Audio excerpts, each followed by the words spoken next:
Good morning and welcome back to Dad's Foxbody Garage.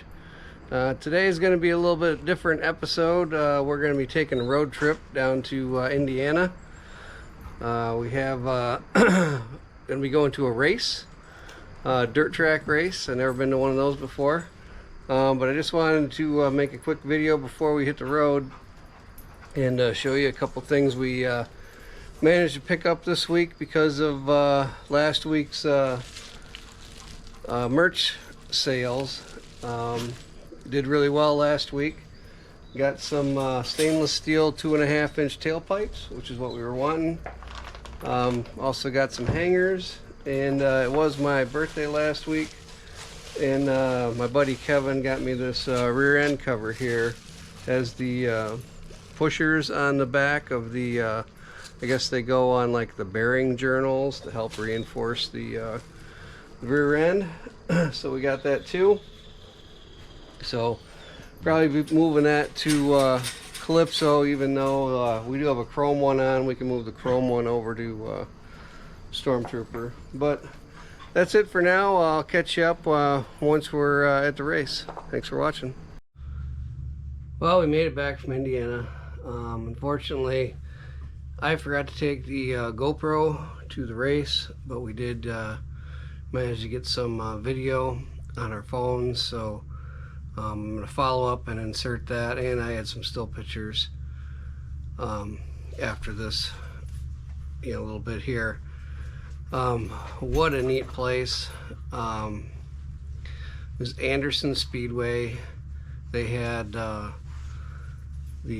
Crown Vic race first, which, I mean, if anyone has seen like Cletus McFarland, he does the Crown Vic racing also. It just really fun. It's a real even race. There's not one that's super fast compared to the next. Then the main event came on, and these are like they look like the old pro stock cars, with the painted on headlights and all that stuff. And there was two cars just going at it like crazy. You'll see in the video. And what I missed was the leader, who was leading through the whole thing, was just like, he's great driver, really fast car, busted an axle. It looked like maybe I don't really know, I'm not too familiar with GMs, but maybe like a clip broke, like they have the C clips on Fords. Whole axle came out and sent him into a wall.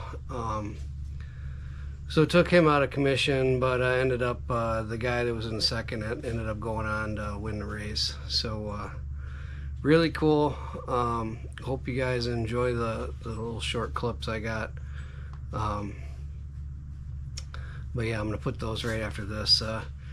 Another thing I wanted to do was I wanted to address a lot of these keyboard warriors out there talking about carburetors and whatnot, and I'll be the first one to admit, I mean, you guys have seen the videos, that I don't know everything about carburetors. Bill was Hodgkinson from Street Racing Channel. I'd say he knows a lot about carburetors, right? I try to respond to a couple of people that seem like they have legitimate questions on what size carburetor I should use on my 302. And, I do have some experience in that area, and I have seen Bill's videos also on,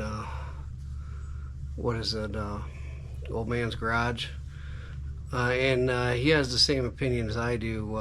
302s, you can run anywhere from a 600 CFM carburetor to a 750 without too many problems. As long as your engine, like say if your engine's stock, I'd say go with a 600. But if you had a modded motor, with a cam and maybe some ported heads and dual plane intake, and maybe a set of nice headers, you can get away with a 750. I did it for years. I had one carburetor back in high school that I got off of a supercharged car. Like I said, it was on my supercharged. I had a 1970 fastback that had a 302 in it when I bought it, and I was actually building a 289 hypo that I was going to put in a Pinto, but that's a whole nother story. But I ended up putting dish pistons in the 289 instead of the 12-to-1s that I had, and ended up putting the blower on the 289 hypo. And I had a set of ported heads, which I think they were ported by, there's a local place called Holcroft.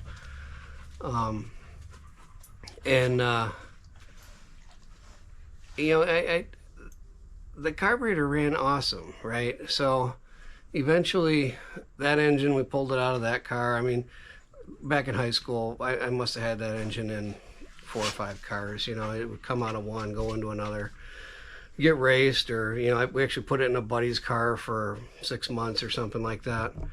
And, you know, the supercharger ended up hurting itself because the guy I got it off of had taken it apart and hadn't put it together correctly, and the rotors smacked into each other and broke the rotors. But my point is, I took the carburetor off a supercharged motor and it ran well. I went to naturally aspirated, and just with some jet changes, I got it to run well again. Well, then we ended up putting that carburetor on a friend of mine's 350. Again, more jet changes, got it to run well again. So these people that come out and say, oh, that's not going to work for that application, you know, I think you got to broaden your vision a little bit on this stuff. And, you know, I did a lot of research on this stuff, you know, a couple months ago when I was trying to figure out how to get ported vacuum to my power valve. And what I discovered was a neat article, and they talked about vacuum pressure. Or ported vacuum. So if you have a carburetor that's too small for your engine and you're in wide open throttle, if you have a vacuum gauge going right off of your manifold and you're at wide open throttle and, you know, zero vacuum or very low vacuum, and you start to see vacuum building the higher you go in your RPMs, that means your carburetor is too small. So that's probably about the best way I've seen or heard of people how you can size your carburetor correctly. Obviously with a supercharger like on Calypso, it's a little bit different. But you know, for people just to make these blanket statements and get ugly about it too, oh, you don't know what you're talking about and all that, guys, I mean, come on, this is just math here. You know, it's a certain volume of air and fuel going in, certain coming out. You know, think about it, like if they're like, oh, this one guy was saying, he's like, oh, it runs, I couldn't get one to run with anything around town. I mean, think about this. A 600 CFM vacuum secondary, you're working on the primaries around town, right? That's 300 CFM. A 750 is 375 CFM. So is that 75 CFM gonna make a night and day difference? No. You know, is it going to be different fuel? Well, fuel is about jets, and yes, you need to have so much vacuum that you're pulling through that carburetor to make everything work right. But I'm telling you, you can do it, guys. I'd rather overcarb and then jet it accordingly than undercarb and leave horsepower on the table. So that's my 2 cents. Anyway, enough of me rambling. I'm going to stick the video in here and some photos. I hope you guys like it, and thanks for watching. And don't forget to, if you'd like some Dad's Foxbody Garage merch, send me some messages. I'll make sure you get it. And thanks for watching. Bye.